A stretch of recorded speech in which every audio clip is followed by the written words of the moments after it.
पास में नहीं जा पाते, बच्चे भी नहीं जा पाते। तो शिव महापुराण की कथा के वायव्य संहिता में एक बड़ी सुंदर बात कही, बड़ा सावधानी से सुनिएगा इस चरित्र को। वायव्य संहिता में श्री वेदव्यास जी वर्णन कर रहे हैं, और वायव्य संहिता के अंतर्गत वेदव्यास जी कहते हैं कि अगर तुम मंदिर तक ना जा सको,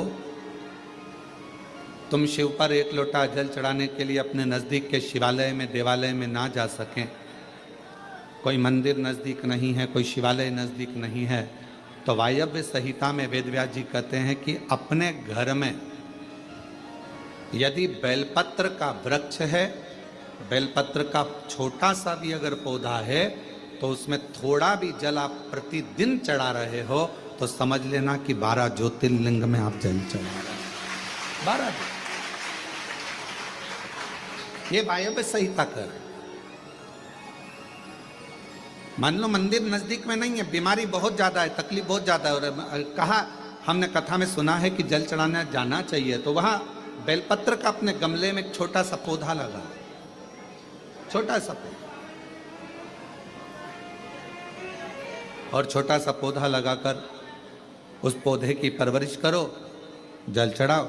जब वो पौधा बड़ा हो जाए तो किसी बगीचे में जाकर, कहीं शिवालय में, देवालय में, कहीं पर एकांत में उस पौधे को लगा दो।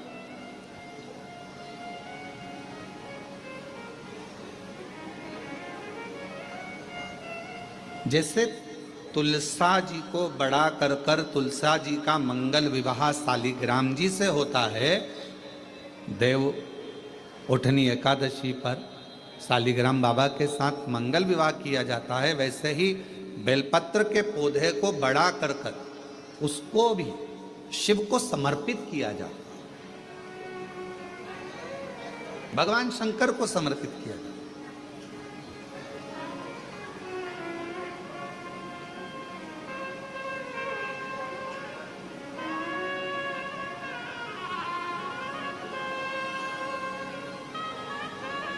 पर उस पौधे को पहले आपको बड़ा करना पड़ता है। पहले जैसे बेटी को बड़ा करते हैं और फिर उसका कन्यादान करते हैं, बेटी को बड़ा कर कर कन्यादान देते हैं, उसी तरह से बेलपत्र के पौधे को बड़ा कर कर उसकी आराधना साधना कर कर फिर उसका दान दिया।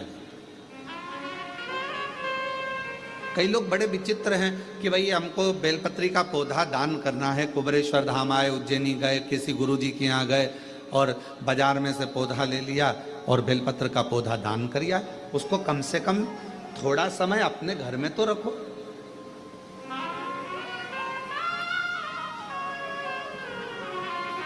गौदान का नियम मालूम है आपको? कितना लोग जानते हैं गौदान के नियम को? गौदान का नियम होता है, कई लोग बेटी के विवाह में गाय दान करते हैं, कई लोग कोई शांत हो जाता है तो 12वें में 13वें में गाय दान करते हैं ना, गौदान करते हैं। तो उसका नियम क्या है?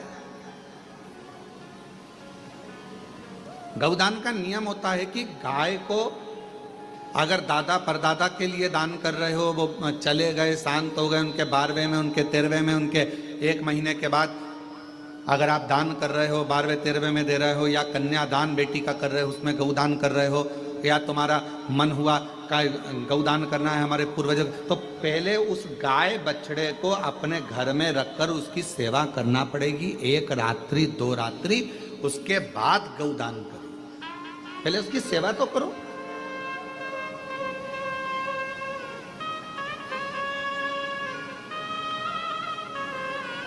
आपने तो डायरेक्ट फोन कर कर कह दिया गाय लिया ना, दान करना है। पंडित जी ने संकल्प छुड़ाया, गाय दरवाजे पर आई और 1 मिनट में संकल्प छूटा। पंडित जी से कहा ले जाओ गाय, लेके जाओ जल्दी से, गाय बछड़ा लेकर जाओ। पंडित जी गाय बछड़ा लेकर चले, ढीले कम करो, गाय बछड़ा पंडित जी लेकर चले। ये श्रेष्ठता नहीं। तुलसा जी का पौधा घर में रखकर उसको पोषित कर कर, बड़ा कर कर फिर शालिग्राम भगवान से विवाह कर फिर दिया जाए। बेलपत्र का पौधा पहले बड़ा कर अपने घर में थोड़ा सा, नहीं ज्यादा रख सकते तो 8 दिन 7 दिन 5 दिन 15 दिन 20 दिन 1 महीना 2 महीना 4 महीना 6 महीना जितना आप रख सकते हो रखकर फिर किसी जगह पर लगाए।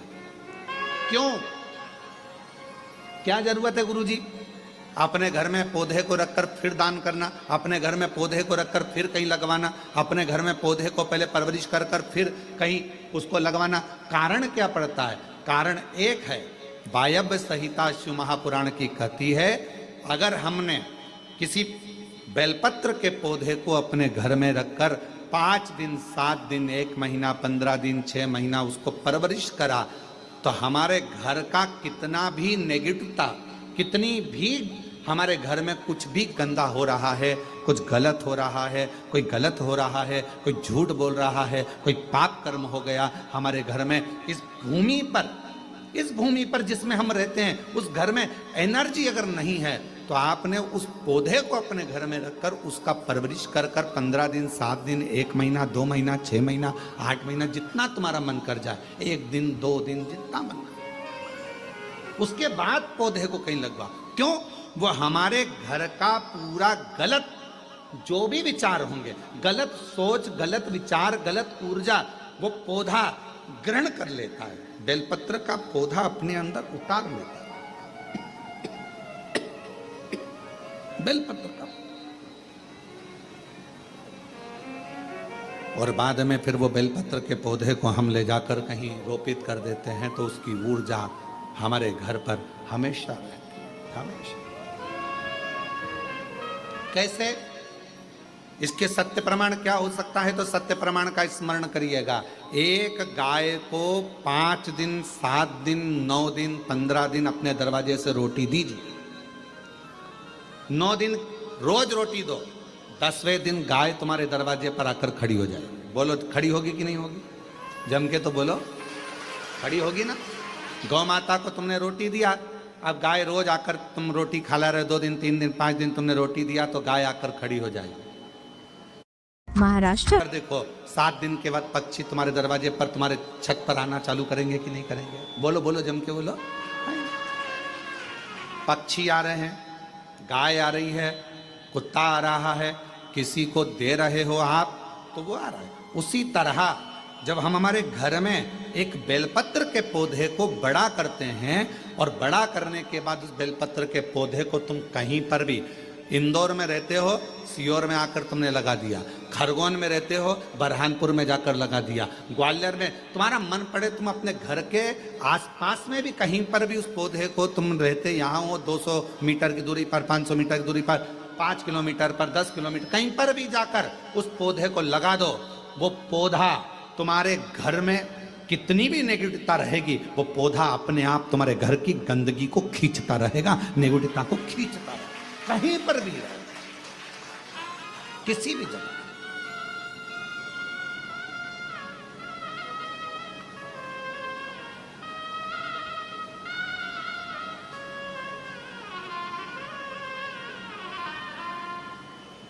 उस ऊर्जा को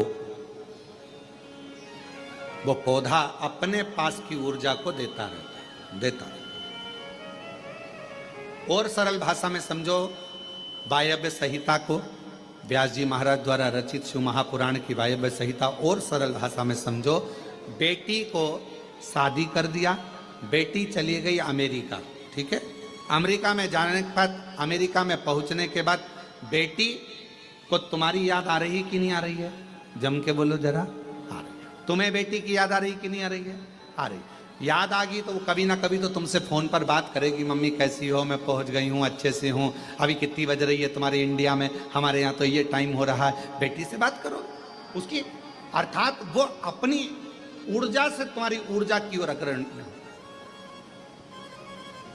अपने घर में रखे हुए बेलपत्र के पौधे को अपन ने जो पाला है, जो अपने पौधे को पोषित किया है, बड़ा किया है, 6 महीना 2 महीना 15 दिन 1 दिन 8 दिन जितना भी तुम रखे हो, उसके बाद तुम कहीं पर भी जाकर लगाओगे, तुम्हारे घर का जो गंदगी होगी, जो दुख होगा, जो तकलीफ होगी, वो पौधा उसको खींचते चले जाएगा और अपनी ऊर्जा देता चलेगा, अपनी ऊर्जा।